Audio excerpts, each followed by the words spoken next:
Hello అండి, నేను doctor Sushruta, Kurnool 49 fertility centre. Fertility issues అనే టాపిక్ చూసుకుంటే, ఫర్టిలిటీ ఇష్యూస్ ఎవరికి ఉంటాయి అంటే పిల్లలు కాకుండా ఉండే వాళ్ళకి ఎందుకు పిల్లలు కావడం లేదు అని తెలుసుకోవడానికి మనకి కొన్ని టెస్ట్లు అనేది ఉంటాయి, కొన్ని పరీక్షలు అనేది ఉంటాయి. సో ఇప్పుడు ఆడవాళ్ళల్లో మగవాళ్ళల్లో పెళ్ళైనాక 1-2 సంవత్సరాలు అయినాక కూడా ప్రెగ్నెన్సీ అనేది నిలబడకుండా ఉంది, లేదంటే ప్రెగ్నెన్సీలు వచ్చి అబార్షన్లు అయిపోతూ ఉన్నాయి ఒక 2 నెలల లోపల అనే దానికి అసలు ఎందుకు అలా అవుతుంది అని కనుక్కోవడానికి ఫర్టిలిటీ సెంటర్ని విచ్చేయచ్చు.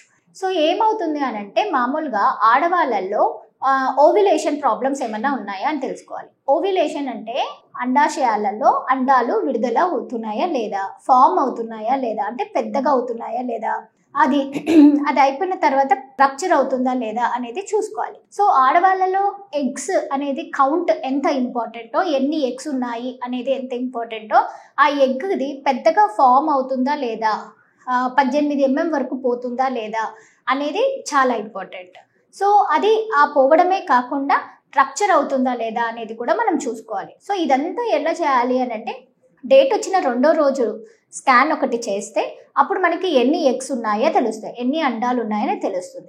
టాబ్లెట్లు పెట్టుకొని ప్రెగ్నెన్సీ కోసం ట్రై చేసేటప్పుడు కనీసం 18 నుంచి 20 mm వరకు అండం పెరుగుతుందా లేదా అనేది చూసుకోవాలి. ఆ తర్వాత మళ్ళీ 16వ రోజు తర్వాత స్కాన్ చేశాక అండం విడుదల అయ్యిందా లేదా అనేది చూసుకోవాలి. సో ఇవన్నీ చాలా ఇంపార్టెంట్. సో ఆడవాళ్ళలో ఒక స్కానింగ్తో పాటు కొన్ని పరీక్షలు ఉంటాయి. డేట్ వచ్చిన 2వ రోజు AMH టెస్ట్ అంటే ఎగ్స్ రిజర్వ్, ఓవరీస్ రిజర్వ్ ఉన్నాయా లేదా, దాంట్లో అసలు నంబర్ ఉందా లేదా అని ఒక స్కాన్ ద్వారానే కాకుండా AMH టెస్ట్ చేస్తాం. దీంతో పాటు కొన్ని హార్మోన్స్ టెస్ట్ ఉంటాయి, థైరాయిడ్ టెస్ట్, ప్రోలాక్టిన్ టెస్ట్, తర్వాత బీపీ షుగర్ ఏమైనా ప్రాబ్లం ఉందా అని. అంటే 20 ఏళ్ళు 25 ఏళ్ళ లోపల ఉన్న వాళ్ళకి బీపీ షుగర్ వస్తుందా రాదా అనేది చాలా మందికి అనుమానంగా ఉంటుంది.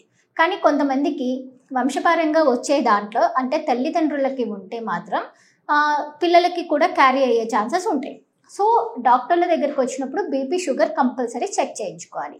తర్వాత థైరాయిడ్ టెస్ట్, అది కూడా చాలా ఇంపార్టెంట్. డేట్ వచ్చిన 2వ రోజున ఈ 3 హార్మోన్ టెస్ట్లు చేయించుకున్నప్పుడు అవి నార్మల్ ఉన్నాయా లేదా, నార్మల్ లేకపోతే దానిని కరెక్ట్ చేసుకుంటే చాలా ఇంపార్టెంట్. అవి కరెక్ట్ చేసుకున్నప్పుడు అదంతకదే ప్రెగ్నెన్సీలు ఫామ్ అయ్యేది, అబార్షన్లు కాకుండా ఉండడానికి మనం హెల్ప్ చేసుకోవచ్చు. ఈ ఆడవాళ్ళలో ఇదొక్క టెస్టే కాకుండా నెక్స్ట్ అండాశయాలతో పాటు గర్భసంచి కూడా చాలా ఇంపార్టెంటే కదా. సో గర్భసంచిలో గడ్డలు ఏమైనా ఉన్నాయా, గర్భసంచి పొరలో పాలిప్స్ చిన్న చిన్న టిష్యూ లాగా అంటే లోపల పొరలోనే కొంచెం ఏమైనా పెరుగుదల ఉందా, గర్భసంచి చుట్టూత అంటే గర్భసంచి పైన ఏమైనా గడ్డలు ఉన్నాయా, లోపల ఏమైనా గడ్డలు ఉన్నాయా, అండాశయాలలో సిస్ట్లు అనేది ఏమైనా నీటి బుడగలు పెద్దగా ఫామ్ అయ్యి ఉన్నాయా, ఇవన్నీ స్కాన్ ద్వారా మనం చూసుకోవచ్చు. ఇవన్నీ అయిపోయిన తర్వాత ట్యూబ్స్ అనేది ఇంపార్టెంట్. ఎక్కడైతే అండాశయం విడుదల అయ్యి ట్యూబ్లోకి పోతే మగవాళ్ళు కలిసినప్పుడు ఆ అండాశయంలో విడుదల గుడ్డుతో పాటు ఈ వీర్య కణాలు రిలీజ్ అయినప్పుడు కలిసి ప్రెగ్నెన్సీ జైగోట్ అనేది ఫామ్ అవుతుంది.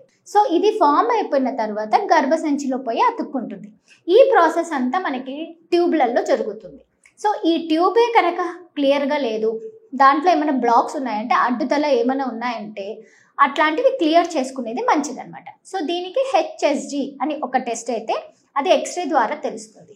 ఇంకొకటి SSG అని అంటాం, అంటే సెలైన్తోనే పంపించి అప్పటికప్పుడే రిపోర్ట్ అక్కడే తెలిసిపోతుంది అనమాట. ఇలాంటి టెస్ట్లు ఏమైనా ఉన్నవి అవి చాలా చిన్న టెస్ట్లు, నొప్పి లేని టెస్ట్లు. సో ఇలాంటివి చేసుకుంటే మాత్రం ఖచ్చితంగా మనకి ఇన్ఫర్మేషన్ తెలిసిపోతుంది. మగవాళ్ళల్లో ఏముంటాయి, మగవాళ్ళల్లో కూడా వీర్య కణాలు అనేది విడుదల అవుతుందా లేదా, కలిసినప్పుడు కలవడానికి ఏమైనా ఇబ్బంది ఉందా, ఎరెక్టైల్ డిస్ఫంక్షన్ అంటే తొందరగా ఏమన్నా కలిసినప్పుడు తొందరగా రిలీజ్ అవ్వడము, లేకపోతే తక్కువ కౌంట్ రిలీజ్ అవ్వడము, ఇలాంటివి చూసుకోవాలి. సో సెమెన్ అనాలిసిస్ అనేది చాలా ఇంపార్టెంట్. వీర్య కణాల టెస్ట్ కంపల్సరీగా చేయించుకోవాలి. అంటే కొంతమందిలో ఇంతకుముందు ప్రెగ్నెన్సీ వచ్చింది కదా మేడం, మేము ఎందుకు కణాల టెస్ట్ చేయించుకోవాలి అని అనుకుంటారు. ఆడవాళ్ళల్లో కూడా అదే డౌట్ ఉంటుంది.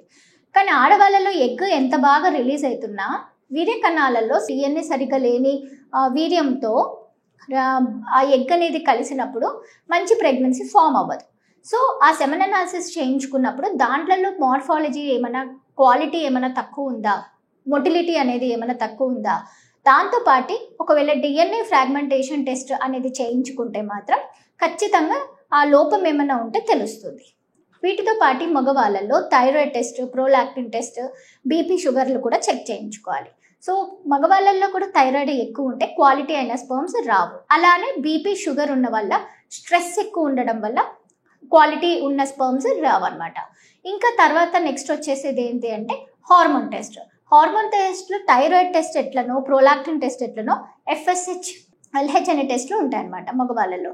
అలాంటి హార్మోన్ టెస్ట్లు చేయించుకుంటే వీర్య కణాల ప్రాబ్లమ్స్ ఏమైనా ఉన్నాయా అనేది మనకి తెలుస్తుంది. ఇవన్నీ కాక లైఫ్ స్టైల్ మోడిఫికేషన్స్ అంటే ఎక్కువ ఎక్సర్సైజులు చేయడము, తక్కువ ఎక్సర్సైజ్ చేయడం, ఎక్కువ తినడం, బయట ఫుడ్ ఎక్కువ తినడం, తర్వాత ఆయిలీ ఫుడ్ ఎక్కువ తినడం, టైంకి సరిగ్గా తినకపోవడం, టైంకి సరిగ్గా నిద్రపోకపోవడం, ఇలాంటి డిసడ్వాంటేజెస్ ఏమన్నా ఉన్నా, తర్వాత వాళ్ళలో స్మోకింగ్ ఎక్కువ తీసుకోవడం అంటే సిగరెట్, బీడి అలాంటివి, గుట్కా, పాన్ అలాంటివి ఎక్కువ తినడము, పక్కన వాళ్ళు సిగరెట్ తాగుతూ ఉంటే మనల్ని కంట్రోల్ చేసుకోకుండా అక్కడే ఉండడం వల్ల మన స్మోక్ అనేది, ఆ పొగ అనేది లోపలికి వెళ్ళినప్పుడు కూడా క్వాలిటీ అనేది తగ్గిపోతుంది. ఇంకా బాగా ఎక్కువ తీసుకుని అంటే తాగే వాళ్ళకి భార్యాభర్తలు కలవడానికి ఇంట్రెస్ట్ అనేది తగ్గిపోతుంది. సో ఇలాంటి ప్రాబ్లమ్స్ ఏమన్నా ఉంటే వాటిని కౌన్సిలింగ్ ఇప్పించుకొని ట్రీట్మెంట్ ఇప్పించుకుంటే మాత్రం ప్రెగ్నెన్సీలు వచ్చే ఛాన్సెస్ ఉంటాయి. సో ఇలాంటి డౌట్లు ఏమన్నా ఉంటే మాత్రం 49 ఫర్టిలిటీ సెంటర్కి రండి. Thank you.